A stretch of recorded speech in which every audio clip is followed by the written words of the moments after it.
안녕하세요. 오종혁 국어선생님입니다. 자, 오늘은 이제 이규보의 고전 수필에 대해서 공부를 하시겠습니다. 자, 여기 보시면은 이제 교술갈래에 해당되는데요. 토시를 허문 데 대한 설이라는 그러한 그 고전 수필입니다. 그래서 이 다른 작품과 특히 함께 이제 엮어서 나오기 때문에 정리를 잘 하셔야 되고요. 이 설의 구조적인 특징 오늘 꼭 아셔야 됩니다. 아셨죠? 이규보의 꽃샘바람이라는 작품인데 그 작품하고도 주제가 일맥상통하기 때문에 잘 연계를 잘 하시기 바랍니다. 아셨죠? 자, 핵심 정리에 가시면 이제 토실이라는 것이 이제 제재고요. 이제 하인들이 이제 토실을 공사하는 그러한 소재를 가지고 글을 썼습니다. 이규보가요. 주제는 이제 자연의 순리에 역행하는 것은 절대 안 된다. 순수한 이러한 이치의 역행, 거슬러 가는 것은 절대 조심해야 된다라는 것을 이야기하고 싶은 거고요. 그래서 깨우침, 즉 독자에게 교훈을 가르쳐 주는 겁니다. 그래서 이 작가가 직접 일상 체험을 통해서 이 교훈을, 깨달음을 제시한다. 아셨죠? 교훈적인 성격이 강하고요. 또 비유가 드러나고 돌려 말하는 우의적인 표현 방식을 씁니다. 아셨죠? 갈래는 이제 고전 한문 수필이고요. 이 설이라는 이 양식을 갖고 있는 겁니다. 그리고 연대는 고려 말이고요. 출조는 동국 이상국집에서 나온 것입니다. 설상 특징에 가시면 이제 생활의 편리를 위해서 자연의 법칙을 역행, 거슬러서는 안 된다는 이런 깨달음을 주는 겁니다. 그래서 일상의 이 체험을 통해서 제시한 일종의 예화입니다. 예화. 아셨죠? 그래서 결국 뭘 말하는 거다? 자연의 순리를 따르지 않고 거역하게 되면 안 된다 하고 인간의 태도를 꾸짖는 겁니다. 경계하는 거예요. 아셨죠? 그리고 이 설이라는 것은 참화설, 슬견설, 이옥설 뭐 굉장히 많잖아요. 이런 이 설은 이치에 따라 사물을 해석하는 거고요. 그 시시비비를 밝히는 겁니다. 옳고 그름을 규명하면서 자기의 의견을 설명하는 형식의 한문 양식의 글을 갖다 설이라고 해요, 여러분. 그러니까 그래서 중요한 거는 사물을 해석한다, 그리고 자기 의견을 덧붙인다. 이렇게 아셨죠? 이게 설이다라는 거 알아두시면 좋겠네요. 자, 그 다음에 이제 세 번째 설수상 특징이 가시면 온갖 말을 사용합니다. 그래서 자세히 논술하는 것이 이 설의 특징이고요. 또 비유도 많고 우의적인 표현 방식도 쓰게 됩니다. 아셨죠? 또 설이라는 명칭은 또 원래 어디서 나왔냐면 이제 주역이라는 책에 설계에 나왔다고 합니다. 그래서 당나라 시대 때 이르러 새롭게 막 발전해가지고 이 우의적인 작품들이 당나라 때 많이 나왔다고 합니다. 그래서 우리 국문학상으로는 이 수필에 가장 가깝다 해서 이제 수필 형식에 넣은 겁니다. 아셨죠? 이거는 참고하시면 되겠고요. 다섯 번째 이제 특징이 가시면 작가가 이제 직접 경험했다는 게 중요한 거고요. 그러면서 자신이 옳다고 생각한 바를 독자에게 깨우치려고 하는 목적의식이 강한 그런 글이라는 거를 꼭 기억하셔야 됩니다. 아셨죠? 중요합니다. 그리고 이자라는 사람은 이 작가 자신인 거고요. 이 작품 속의 일화도 이규보가 실제로 겪었던 일일 가능성이 높습니다. 아셨죠?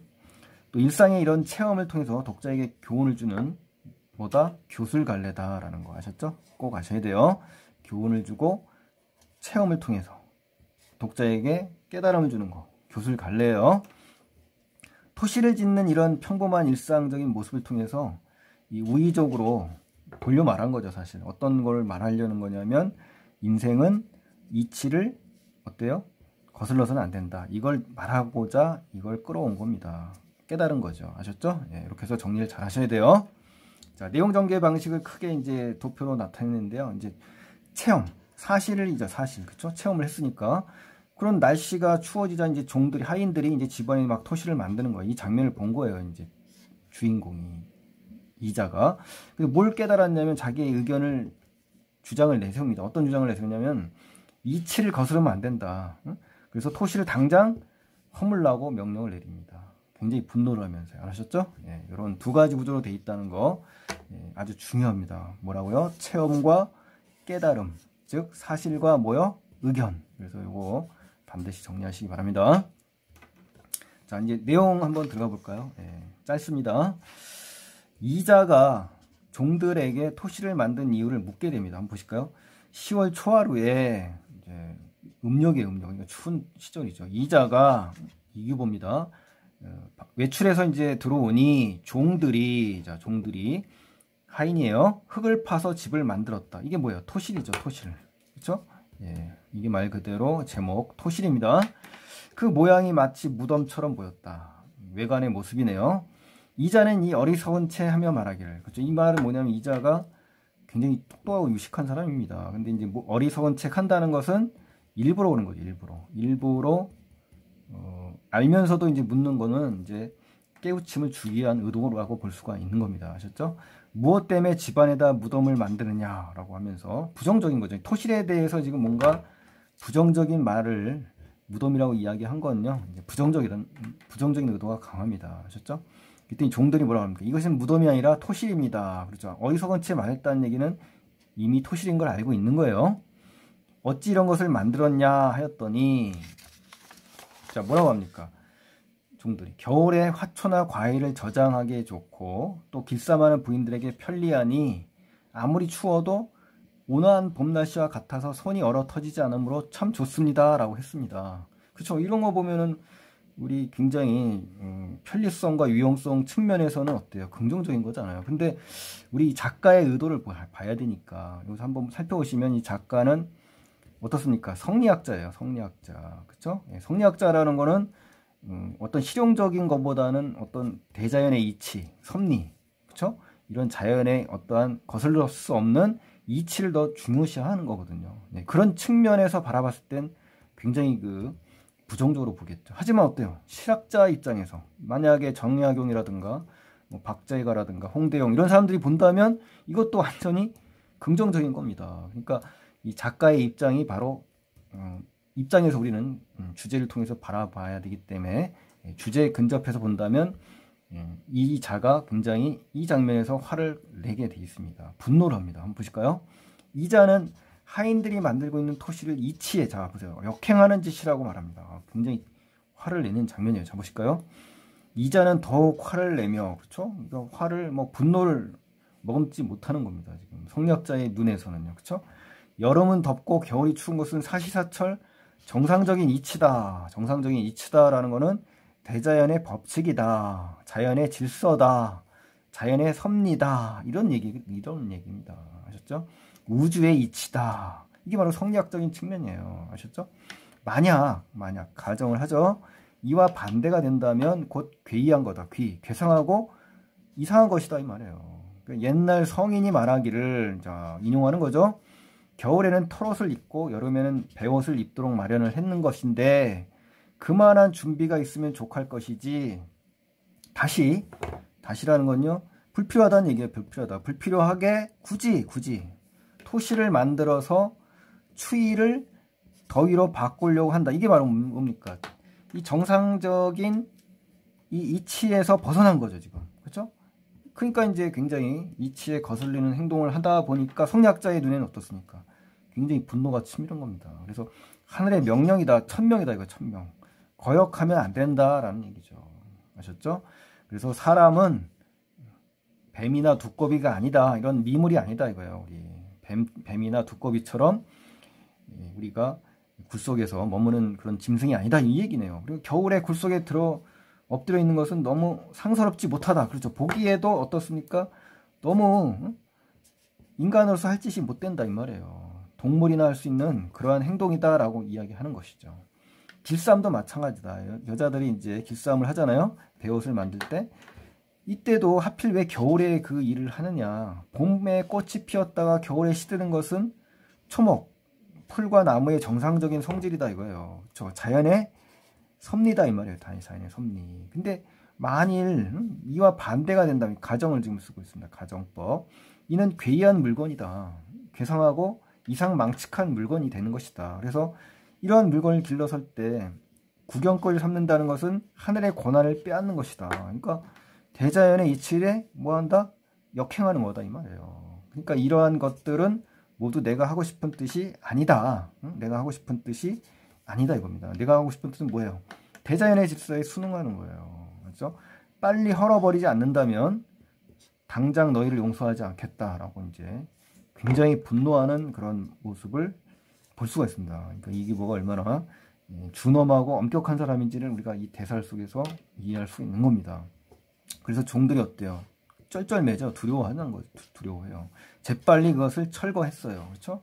그래서 그 제목, 그 나무로 땔감으로 이제 버렸다 이거죠. 땔감으로 써버렸다 이거죠. 그렇죠? 예, 그래서 그리고 나니 나의 마음이 비로소 편안하였다. 그러니까 이 편안한 의미는 바로 자연의 질서에 순응하다 보니까 마음도 역시 뭐한다? 예, 편안한 마음으로 여유가 생겼다라는 겁니다. 아셨죠? 예, 그러니까 다분히 성리학적인 측면에서 그런 겁니다. 그러니까 이 작가의 의도는 이렇다라는 걸 기억하시고요. 이 실학자 입장에서는 전혀 또 비판의 대상이 되겠죠. 그렇죠? 예. 자, 교술문학에 대해서 다시 한번 정리를 하시면요. 이 교술문학이라는 것은 작가가 문학적인 이제 수식을 덧붙여서 자기의 가치 판단을 독자에게 설득시키는 갈래를 우리 교술문학이라고 합니다. 그래서 여러분 교술문학을 꼭 정리를 하셔야 돼요. 학생들이 많이 몰라요. 그러니까 교술문학은 반드시 정리를 꼭 하시기 바랍니다. 그래서 대상에 대해서 작가가 느끼고 판단한 것을 독자에게 전달하는 거고요. 무엇을 전달하는 의도가 개입돼 가지고 어떤 사실이라든가 체험을 알려줘요. 그리고 나서 주장하면서 글을 써내려가는 게 바로 교술문학입니다. 그래서 우리 이 토실에 대한 견해를 독자에게 전달한 거죠. 그리고 토실 이야기를 통해서 어때요? 이 글을 읽는 독자에게 무엇인가를 주장하는 겁니다. 이 사람이. 그러니까 자연의 질서에 역행하면 안 된다는 거죠.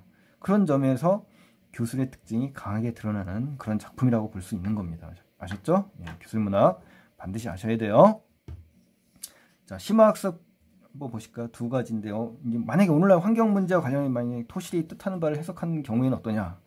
그러니까 자연의 섭리, 생태계 질서 이걸 무시한 채 인간의 편리나 욕망. 아까 그 토실을 만드는 하인들의 모습하고 똑같았죠. 그러니까 인간의 편리나 욕망만을 추구하는 인간의 이기적인 마음. 이것이 바로 어떻게 해요? 오늘날 환경을 파괴하는 그런 환경 위기의 원인이 되잖아요. 그러다 보니까 이 작품에 나타난 이 토실은 그런 이기적인 심성의 산물이라고도 볼 수가 있는 겁니다. 아셨죠? 예, 그러니까 오늘날의 환경 문제와 연계해서 토실을 설명할 때는 바로 인간의 이기적인 심성의 산물이다라고 해석할 수가 있는 거죠. 아셨죠? 예. 그다음 이제 두 번째 이제 작가가 이 작품을 통해 말하고자 하는 바는 뭐냐면요. 주제죠. 자연의 섭리를 역행하면 서까지 편리함을 추구하면 안 된다 이거예요. 그런 인간들의 이기심을 비판하는 겁니다. 정면으로. 아셨죠? 예, 이기적인 심성을 비판한 거고 자연의 질서를 존중해야 된다. 또 겸허한 낮은 자세로 살아야 한다는 주장을 하는 겁니다. 아셨죠? 예. 자, 이제 마지막 참고사항 보시고 이제 끝내겠습니다. 이 종들이 만약에 토실을 만든 행위와 같은 의미를 지닌 사례를 오늘날의 현실에서 한번 찾아볼까요? 예, 그럼 봐도 어떤 겁니까? 댐을 건설하는 거죠. 댐 건설. 그리고 화학 살충제를 사용해서 어떻습니까? 영농 사업을 한다든가 생태계 균형을 고려하지 않은 채 마구 자원을 채취하고 어떻습니까? 자원을 막 고갈시키는 행동 이런 거죠. 또 동식물과 사람에게 가해진 이제 유전공학적 조작 이런 다양한 사례들이 바로 이 종들이 토실을 만드는 행위와 같은 의미를 지닌 사례를 오늘날의 현실에서 연관지어서 생각할 수가 있는 겁니다. 아셨죠? 그래서 이 작품은 이제 굉장히 희귀하고 굉장히 오래전에 2007년도에 이제 교과서 문학책에 나왔던 작품인데요. 요즘은 잘 안 나옵니다. 그래서 그렇지만 이규보의 작품 수능 특강에도 이제 꽃샘바람이 등장을 했고요. 또 이러한 수필이 시험에 언젠가는 부딪힐 수가 있습니다. 아주 좋은 수필이고요. 여러분께서 꼭 공부를 하셔서 대비를 하셨으면 고맙겠습니다. 여러분 감사합니다. 여러분.